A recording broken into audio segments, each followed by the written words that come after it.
मौसम से जुड़ी जानकारी और लाइव मौसम खबरों के लिए हमारे YouTube चैनल को सब्सक्राइब करें और बेल आइकॉन दबाकर हर अपडेट पर रखें नजर। नमस्ते दोस्तों, स्काई मेट वेदर में आपका एक बार फिर से बहुत बहुत स्वागत है। मेरा नाम महेश पलावत है। तो अब मानसून पूरी तरह विदा हो चुका है। जो साइक्लोन था यानी समुद्री तूफान चित्रांग बना था वो भी अब हट चुका है। यानी अब कोई भी बड़ा वेदर सिस्टम दिखाई नहीं दे रहा है।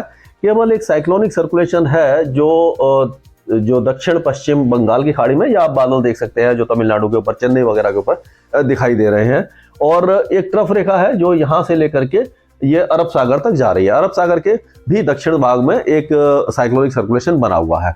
एक पश्चिमी विक्षोभ है जो आने वाला है, अभी फिलहाल टाइम है उसमें, और वो पश्चिमी विक्षोभ पहाड़ों पर स्नोफॉल देगा। और अब जैसे कि मैंने आपको पहले ही बताया था कि नवंबर का महीना आते आते जो इंटेंसिटी और फ्रीक्वेंसी है वो बढ़ने लग जाती है पश्चिमी विक्षोभ की, तो अब पश्चिमी विक्षोभ भी आएगा।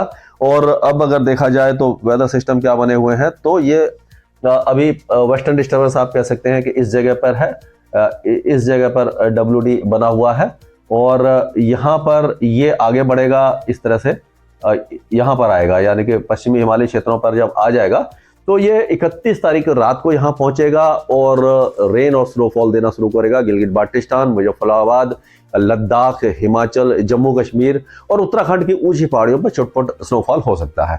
और ये बहुत बड़ा वेदर सिस्टम नहीं है, लेकिन इसके बाद 3 या 4 नवंबर को एक और बड़ा वेस्टर्न डिस्टर्बेंस आएगा, जिसके प्रभाव से मूसलाधार बारिश के साथ साथ हैवी स्नोफॉल हो सकता है। यानी कि अगर आपको स्नोफॉल देखना है तो 3 या 4 नवंबर को आप पहाड़ी क्षेत्रों का अगर रुख करते हैं, मनाली वगैरह की तरफ जाते हैं, श्रीनगर, गुलमर्ग, पहलगांव इस इलाके में पहुंचते हैं, या उत्तराखंड की ऊंची पहाड़ियों पर, हिमाचल प्रदेश के जो रोहतांग पास वगैरह है, मनाली है, इन इलाकों में स्नोफॉल के चांसेस बन रहे हैं।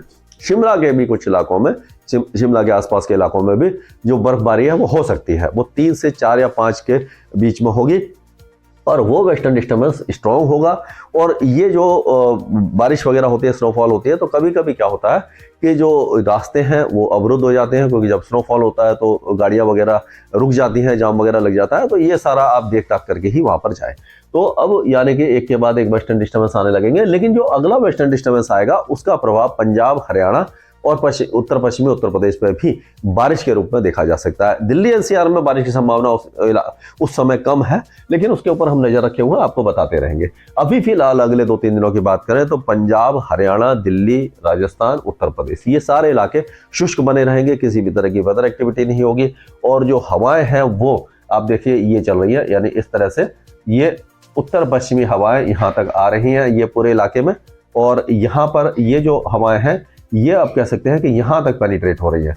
पूरा तेलंगाना और विदर्भा, ये सारा इलाका भी उत्तर पश्चिमी हवाओं के प्रभाव से यहाँ पर अब तापमान गिर रहे हैं और मिनिमम टेम्परेचर धीरे धीरे गिर रहे हैं। और सबसे ज़्यादा जो ठंडा रात थी या ठंडी सुबह थी वो सीकर में थी, 10.5 डिग्री का न्यूनतम तापमान दर्ज किया गया।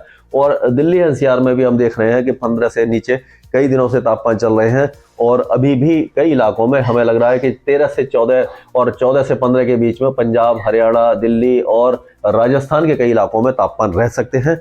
गुजरात में भी सुबह और रात का मौसम थोड़ा ठंडा होने लगा है, दिन अभी भी हालांकि गर्म है, और 35, 36 और 37 डिग्री के आंकड़े में कई इलाकों में तापमान बने रहे हुए हैं। और ये एक हफ्ते के बाद ये भी धीरे धीरे गिरने लग जाएंगे, और जो दिन की भी सर्दी है हल्की हल्की वो शुरू हो जाएगी। तो अगर पूर्वी भारत की तरफ देखते हैं तो पूर्वी उत्तर प्रदेश, बिहार, झारखंड, पश्चिम बंगाल और उड़ीसा, ये सारे इलाके अब पूरी तरह शुष्क हैं, क्योंकि कोई भी जो भी वेदर सिस्टम है सारे हट गए हैं। उत्तर पश्चिमी और पश्चिमी हवाएं इन सारे इलाकों में प्रभाव डाल रही हैं, और जो आसमान है एकदम साफ है, दिन में तेज धूप खिली हुई है, सुबह के समय धुंध और कुहासा छा सकता है। अभी आपने देखा होगा कि पिछले 24 घंटों के दौरान जो चित्रांग का असर था वो उत्तराखंड, ये हिमाचल प्रदेश, मेघालय, असम और नागालैंड पर देखने को मिला था। वहां हल्की से मध्यम बारिश की गतिविधियां हुई थी। अभी भी अगले 24 घंटों के दौरान छुटपुट बारिश की गतिविधियां होंगी, उसके बाद यहाँ पर भी मौसम साफ हो जाएगा। और एक बहुत बड़ा जो डेवलपमेंट है जो इस समय यूजुअली होता है वो ये है कि जो नॉर्थ ईस्टर्ली विंड है, यानी कि उत्तर पूर्वी जो हवा है वो अब सेट इन होने वाली है। तो 29 तारीख से जो बारिश की गतिविधियां हैं इन इलाकों में, यानी कि ये आंध्र प्रदेश के जो कोस्टल एरियाज हैं और ये तमिलनाडु का जो इलाका है, इस इलाके में अब बढ़ना शुरू हो जाएगी। यहाँ पर बारिश की गतिविधियां शुरू हो जाएंगी और ये नॉर्थ ईस्ट मानसून होता है। नॉर्थ ईस्ट मानसून अक्टूबर से दिसंबर तक रहता है और जैसे मैंने पहले ही बताया था कि तमिलनाडु को पूरे साल की कम से कम 60% बारिश इसी समय मिलती है।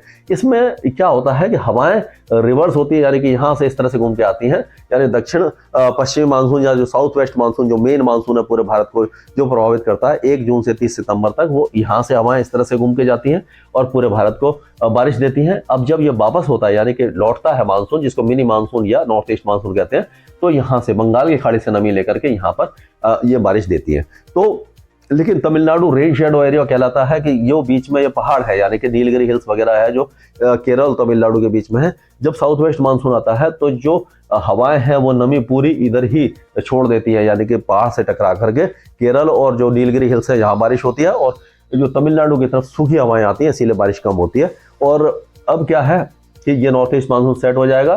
तो अभी फिलहाल केवल अभी अगले 1 आध दिन तक तो जो coastal north coast of Tamil Nadu है यानी कि उत्तर तटीय तमिलनाडु में हल्की फुल्की बारिश होगी, केरल में भी 1-2 स्थानों पर हल्की बारिश होगी और अंडमान और निकोबार में हल्की से मध्यम बारिश की गतिविधियां देखने को मिलेगी। बाकी सारा हिंदुस्तान शुष्क बना रहेगा। और अब जो साइक्लोन है वो आपने देखा था चित्रांग बना था, अब नवंबर और दिसंबर में भी जो समुद्री तूफान है बंगाल की खाड़ी में बन सकते हैं, अरब सागर में बन सकते हैं।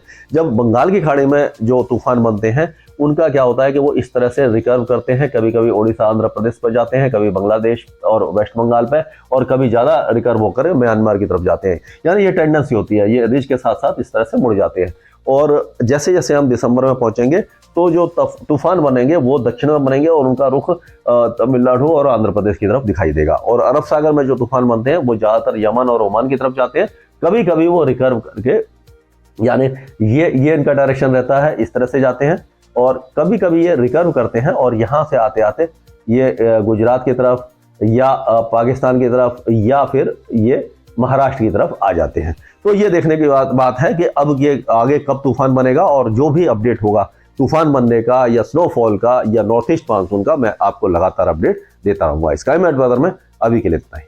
मौसम से जुड़ी जानकारी और लाइव मौसम खबरों के लिए हमारे YouTube चैनल को सब्सक्राइब करें और बेल आइकॉन दबाकर हर अपडेट पर रखें नजर।